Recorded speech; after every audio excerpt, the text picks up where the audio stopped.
You talk too much. I know you don't think you do. I know you believe every word you speak is necessary, justified, important. But here's the truth they never taught you. Most of what you say is actively destroying your power. Every explanation you give, every justification you offer, every time you fill the silence with words because it feels uncomfortable, you're hemorrhaging influence. You're giving away information. You're revealing your position. You're showing your hand before the game is over. And the people who understand this, the ones who've mastered the dark art of selective silence, they're watching you do it. They're listening to you expose yourself, and they're using every word against you. Because while you're talking, they're calculating. While you're explaining, they're strategizing. While you're seeking understanding, they're gaining advantage. This is the dark art of selective silence. The ability to say nothing when everyone expects you to speak. The discipline to withhold words when your instinct screams to fill the void. The strategic understanding that silence isn't emptiness, it's compression. It's power concentrated. And once you learn when to speak and when to stay silent, you become something rare in a world drowning in noise. You become formidable. Let me show you where you're losing right now. Someone criticizes you. Your immediate instinct is to defend yourself, to explain what they misunderstood, to clarify your intentions, to make sure they know you're not what they're accusing you of being. So you respond, you explain, you justify, and with every word, you're confirming their power over you. Because your response proves they got to you. It proves you care what they think. It proves you feel the need to be understood by them, and in that moment you've lost. Because the person who needs to be understood is always subordinate to the person who doesn't care about being misunderstood. The master of selective silence would handle this differently. Someone criticizes them, they hear it, they process it, they decide if it contains useful information. If it doesn't, they simply don't respond. Not with a witty comeback, not with a dismissive remark, not with anything. They just continue existing as if the criticism never occurred, and this does something devastating to the critic. It removes their power completely.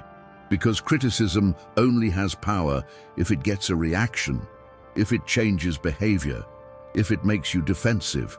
But when you meet criticism with complete silence, with total indifference, you're sending a message louder than any words could.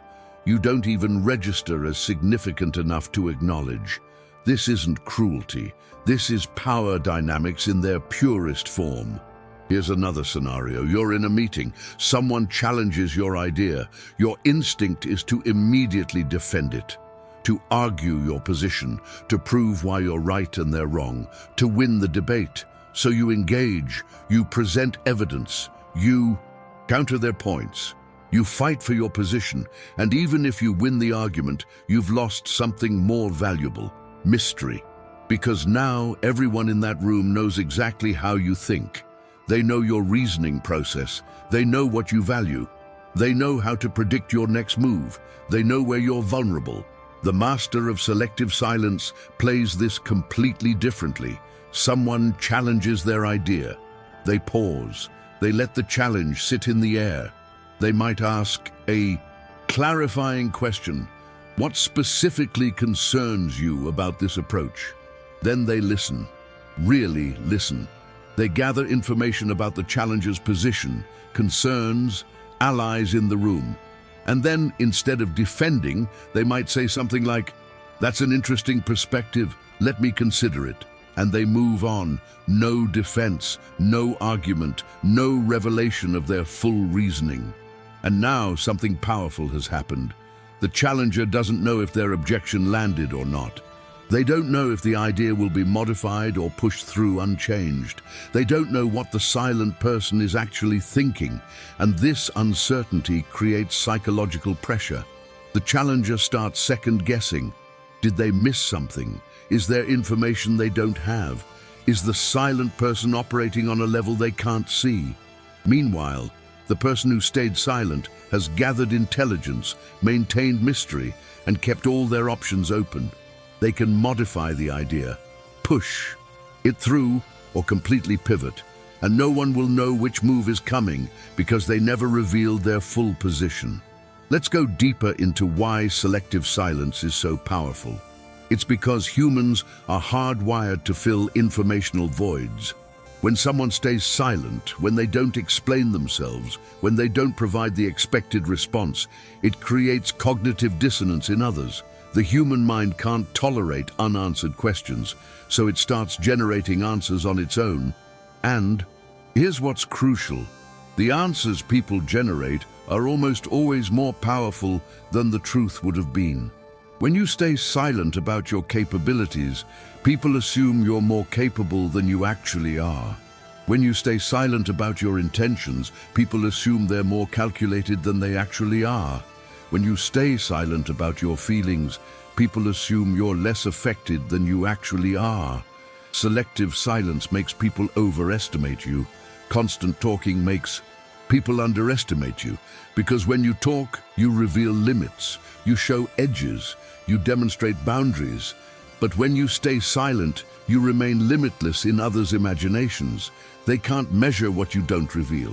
They can't predict what you don't explain. They can't defeat what they can't understand. And this is why the truly powerful speak so little. Not because they have nothing to say, but because they understand that every word is a piece of intelligence given to potential adversaries. Now let me show you the specific situations where silence is your most powerful weapon. First, when accused of something untrue, your instinct is to immediately deny it, to defend yourself, to set the record straight. But watch what happens when you stay silent instead. The accusation hangs in the air. The accuser expected a defense, a reaction, emotion. Instead, they get nothing. Just your calm, unchanged presence. And something interesting happens. The accusation starts to feel weak. It starts to feel like the accuser is the one who's too emotional, too invested, too desperate for your response. Meanwhile, your silence suggests you're so far above the accusation that it doesn't warrant acknowledgement. You're not denying it, because denial would suggest the accusation has enough validity to address. You're not confirming it, because confirmation would give it power. You're simply existing as if it's irrelevant. And this drives accusers insane, because they need your reaction to validate their accusation. Without it, they're just screaming into the void, and eventually they look unhinged while you look unshakable. Second, when someone is trying to manipulate you emotionally, manipulators use words as hooks. They make statements designed to trigger guilt, anger, fear, or obligation, and they need you to respond because your response is how they reel you in. They say something that's supposed to make you feel guilty, and they wait for you to defend yourself or apologize. They say something designed to make you angry, and they wait for you to lash out so they can play victim.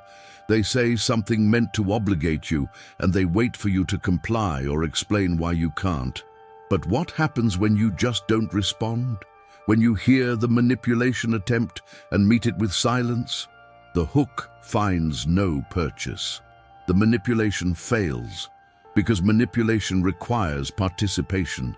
It requires you to engage with the emotional frame they're trying to establish. But if you refuse to engage, if you stay silent and let their manipulative statement die unanswered, they have nowhere to go. They can't escalate because there's nothing to escalate against. They can't adjust their approach because they don't know what's not working. Your silence has neutralized their entire toolkit. And after enough of these failed attempts, they stop trying. Because manipulators need supply. They need emotional reactions to feed on. And you've shown them that you're not a source of supply. You're a stone, impenetrable, unreactive, useless to them.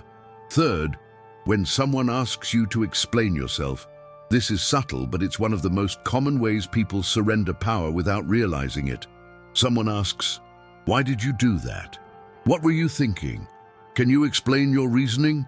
And you immediately start explaining. But here's what you just did.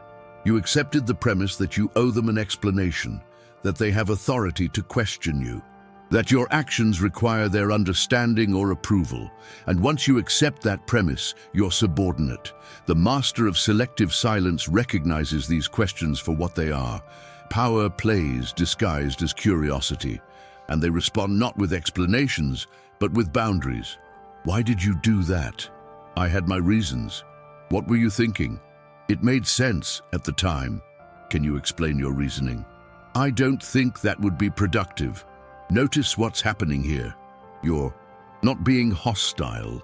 You're not being defensive. You're simply declining to participate in the subordination ritual. You're maintaining your sovereignty by refusing to justify yourself to someone who has no legitimate authority over you. And this refusal, delivered calmly and without elaboration, establishes something crucial. You don't answer to them. You don't require their understanding. You don't need their approval. You're operating independently, and their curiosity or confusion is not your problem to solve. Fourth, when you're winning. This is where most people destroy themselves. They're winning, they're ahead, they have the advantage, and they can't help but talk about it. They explain how they did it. They share their strategy. They reveal their methods. And in doing so, they give their competition the blueprint to counter them. Selective silence means that when you're winning, you stay quiet about how. You let the results speak. You let people speculate. You let them generate their own theories about your success, most of which will be wrong. And while they're trying to copy what they think you did, you're already 3 moves ahead, doing something completely different. Never explain your wins while you're still in the game, because the game never actually ends. There's always another level, another competitor, another challenge. And every explanation of your methods is a gift to your future opponents. Fifth, when someone is looking for ammunition, some conversations aren't genuine exchanges, they're intelligence-gathering operations. Someone asks you seemingly innocent questions about your plans, your concerns, your vulnerabilities. They present it as friendly interest or helpful inquiry. But what they're actually doing is cataloging information they can use later. How do you identify these conversations? By the pattern of questions. When someone asks multiple questions but offers little information in return, they're gathering intelligence. When someone shows unusual interest in your weaknesses, problems, or fears, they're identifying targets. When someone wants to know details about your future plans, they're either planning to interfere or compete. The master of selective silence recognizes these patterns and shuts them down elegantly. They answer surface-level questions with surface-level responses. They redirect personal questions back to the asker. They volunteer nothing sensitive. And they end the conversation having revealed nothing that can be weaponized, because they understand that in human interactions, information is currency, and they're not giving out free money to people whose intentions they can't verify. Now let's talk about the internal discipline required for selective silence, because this isn't just about knowing when to stay quiet. It's about having the emotional control to actually do it when every instinct is screaming at you to speak. Humans are deeply uncomfortable with silence. We're trained from childhood to fill quiet moments with words. We're socialized to believe that silence in conversation is awkward, that it needs to be fixed, that the person who ends the silence is being helpful. But this socialization is a trap. It trains you to give away power reflexively, to speak not because you have something valuable to say, but because silence feels uncomfortable. And that discomfort is something you must learn to tolerate, even embrace. The path to selective silence requires you to sit with discomfort. When someone says something that demands a response and you choose not to give it, there will be a moment of tension. Your heart rate might increase. You might feel social pressure. You might feel like you're being rude or difficult. And you must breathe through this feeling. You must let it exist without acting on it. You must train yourself to be comfortable being uncomfortable. Because on the other side of that discomfort is power. On the other side is the psychological high ground. On the other side is the advantage that comes from being the person who doesn't need to fill every silence, explain every action, or justify every decision. There's also a crucial distinction to understand. Selective silence isn't the same as having nothing to say. Weak people are silent because they're intimidated, because they don't know what to say, because they're afraid of saying the wrong thing. That's not power. That's paralysis. Selective silence comes from a place of abundance, not scarcity. It's the silence of someone who could speak, who knows exactly what they would say, but who chooses not to because they recognize that silence serves them better in this moment. It's intentional, it's strategic, it's a choice made from a position of strength, not a reaction made from a position of fear. And people can feel the difference. When someone is silent because they're intimidated, you can sense their discomfort. Their body language betrays them. Their energy communicates submission. But when someone is silent by choice, when they're comfortable in their silence, calm in their withholding, there's a completely different energy. It's the energy of someone who has something but chooses not to give it. And that energy is magnetic. It draws attention, it creates curiosity, it generates respect, because it communicates that you're operating from a place of fullness, not emptiness. Let me give you a practical framework for developing this skill. Start by implementing what I call the pause protocol. Before you respond to anything, pause for 3 seconds. This seems simple, but it's revolutionary. In those 3 seconds, ask yourself 3 questions. 1, is a response required or just expected? 2, what do I gain by speaking? 3, what do I lose by staying silent? Most of the time, you'll realize that a response is expected but not required. You'll realize that speaking gains you nothing except momentary relief from social pressure.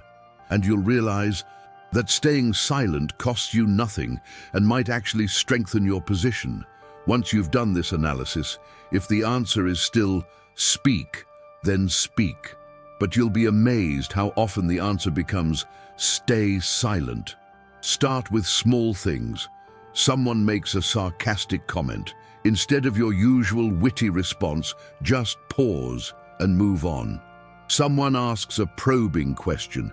Instead of immediately answering, pause and consider whether you want to answer at all. Someone criticizes you. Instead of defending, pause and let the criticism hang unanswered. These small practices build the muscle of selective silence. And over time, the 3-second pause becomes instinctive. The questions become automatic. And you transform from someone who speaks reflexively to someone who speaks strategically. Now let's address the fear that stops most people from embracing selective silence, the fear that silence will be interpreted as weakness, ignorance, or defeat. And yes, sometimes it will be. Some people will interpret your silence as not having a response, not being smart enough to counter their argument, or conceding the point. But here's what you need to understand. Their interpretation doesn't matter. What matters is the actual power dynamic, not the narrative they tell themselves. Let them think your silence means you have no response. Meanwhile, you've avoided revealing your position, you've gathered information from their continued talking, and you've maintained strategic ambiguity about your capabilities and intentions. Let them think your silence means you're weak. Meanwhile, you're not wasting energy on pointless arguments, you're not giving them ammunition, and you're establishing that you don't need their approval or understanding. The truly secure person doesn't need to correct every misinterpretation, doesn't need to make sure everyone understands they're intelligent, capable, or right. They let people think whatever they want while maintaining their actual position of strength. This is the dark art, appearing however you appear while being something completely different underneath. There's one more dimension to selective silence that's crucial to understand. It's not just about when you stay silent, it's about what you do with the information you gather while others are talking. Because here's what happens when you master selective silence. Conversations become intelligence operations. While the other person is filling the silence with words, explaining themselves, justifying their position, or trying to get a reaction from you, you're learning everything about them. You're learning what they value by what they defend. You're learning what they fear by what they attack. You're learning their insecurities by what they need to prove. You're learning their strategies by how they try to manipulate you. And you're filing all of this information away for future use. The person who talks reveals. The person who stays silent learns. And over multiple interactions, this creates a massive intelligence asymmetry. You know them far better than they know you. You can predict them with accuracy. You can influence them with precision. You can avoid their attacks and exploit their weaknesses. All because you stayed silent and let them talk. This is why interrogators use silence as a tool. This is why negotiators let the other side talk themselves into bad positions. This is why the powerful listen more than they speak. Because silence isn't passive. It's the most active form of information gathering that exists. Let me show you how this plays out in relationships, because this is where people struggle most with selective silence. You're in a conflict with someone you care about. They're upset. They're saying things designed to get a reaction. They're pushing your buttons. Every fiber of your being wants to respond, to defend yourself, to explain what they're misunderstanding, to make them see your perspective. But what if you didn't? What if you let them speak until they were completely finished? What if you stayed silent even after they stopped talking, letting the weight of their words settle? Here's what would happen. First, they would actually hear themselves. Many people don't realize how they sound until their words hit silence instead of immediate reaction. The silence acts as a mirror, reflecting their tone and content back at them. Second, they would have to sit with the impact of their own words without your defensive reaction to distract them. Third, they would start to wonder what you're thinking, which makes them more conscious of you instead of just focused on their own emotions. And fourth, they would often start moderating themselves, explaining themselves, even apologizing, all without you saying a word.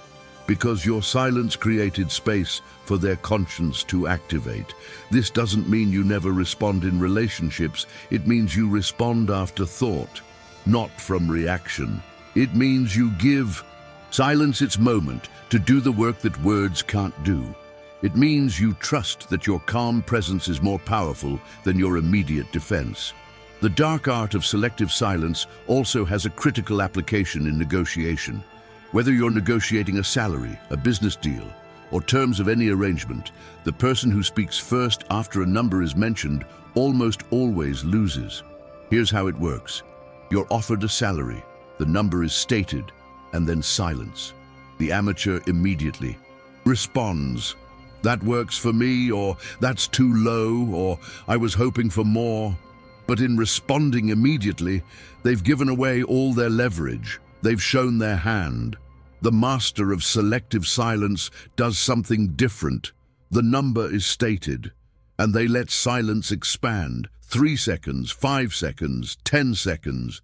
They might even combine the silence with a subtle facial expression, a slight frown, a thoughtful look, but they don't speak.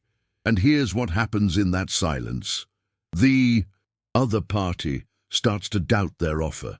They start to wonder if they lowballed too much. They start to feel uncomfortable in the silence, and often, without any words from you, they'll improve their offer. "Actually, we could probably go up to," or "there might be some flexibility there," or "what were you thinking?" And now you're negotiating from a stronger position, not because you argued, but because you stayed silent. And when you finally do speak, your first words aren't acceptance or rejection.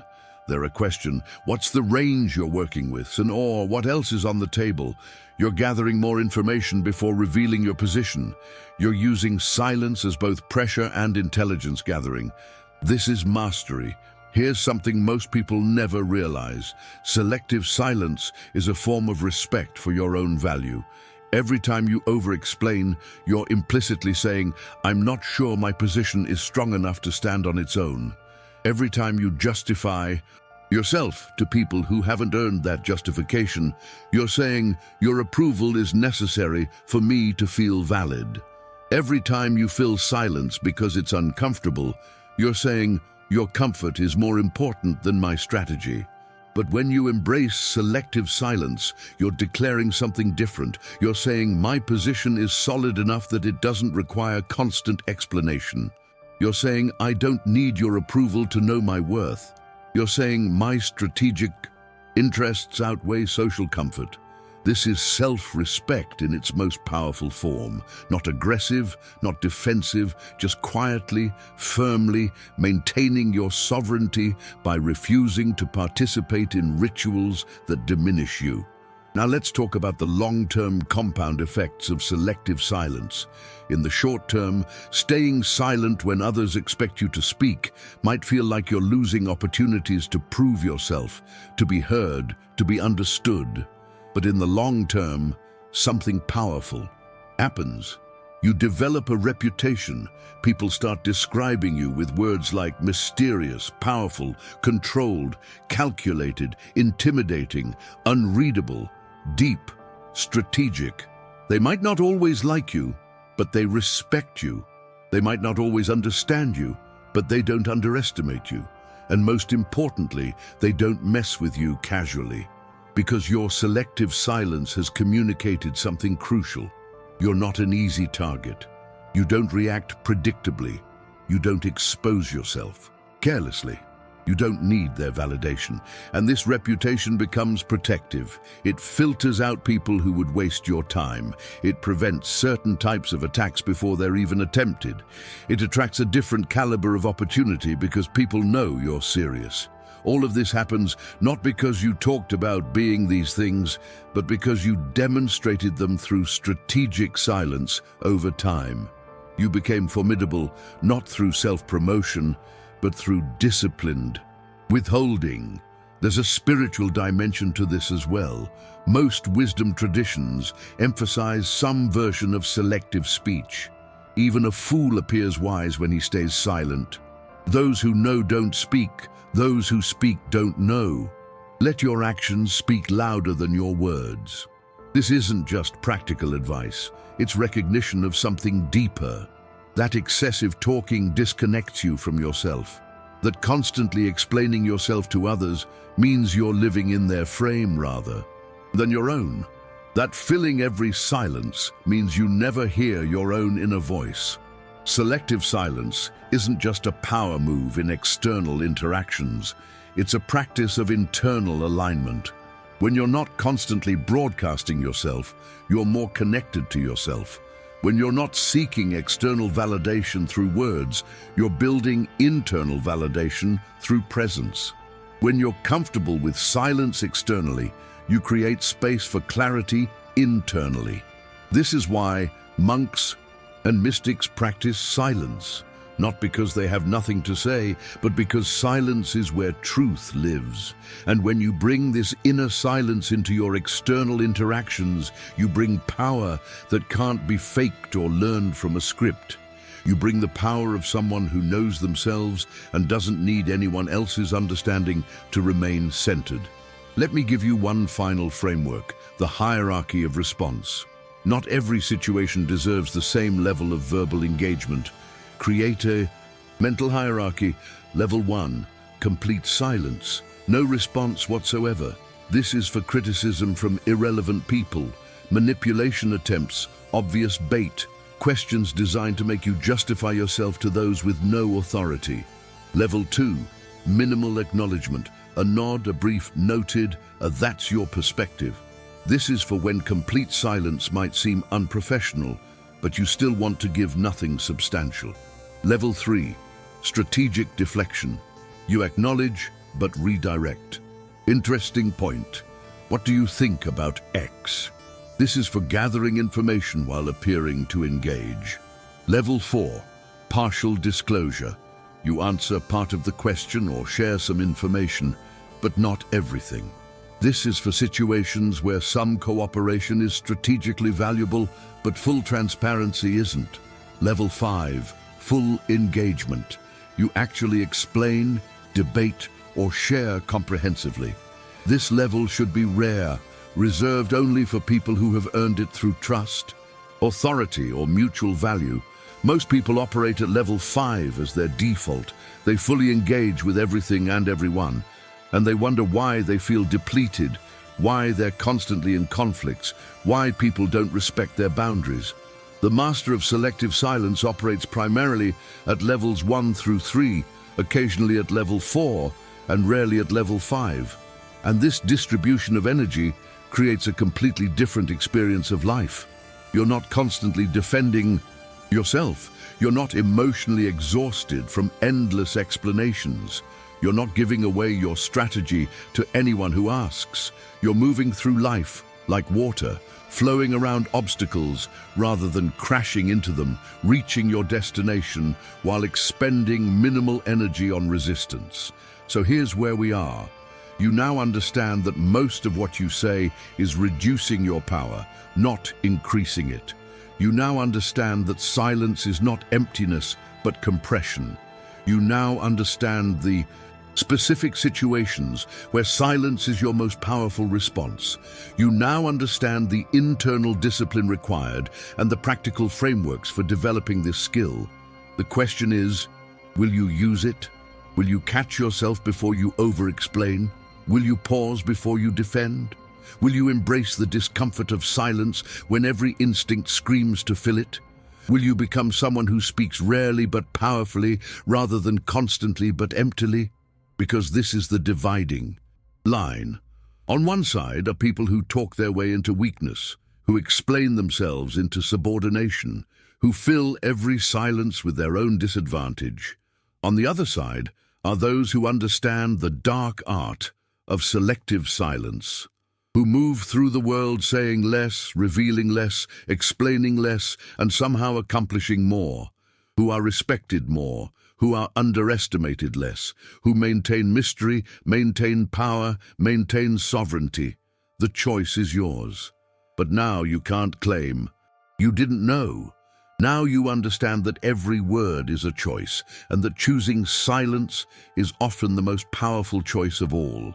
If you've made it this far, you're not just curious, you're committed to transformation. You recognize that changing how you speak or don't speak is changing how you exist in the world. And if this resonates, if you feel the truth of selective silence in your bones, then seal this moment. Comment below, "My silence is my strength," not for anyone else, for you, as a reminder that you're choosing the path of strategic withholding, that you're mastering the dark art that makes you formidable. And if you want to continue this journey, if you want to discover more hidden principles that separate those who are powerful from those who just appear to be, subscribe to this channel, because here we don't celebrate noise. We honor the power of what's withheld, what's hidden, what's deliberately kept in reserve. Your power is waiting, not in your next word, in your next silence.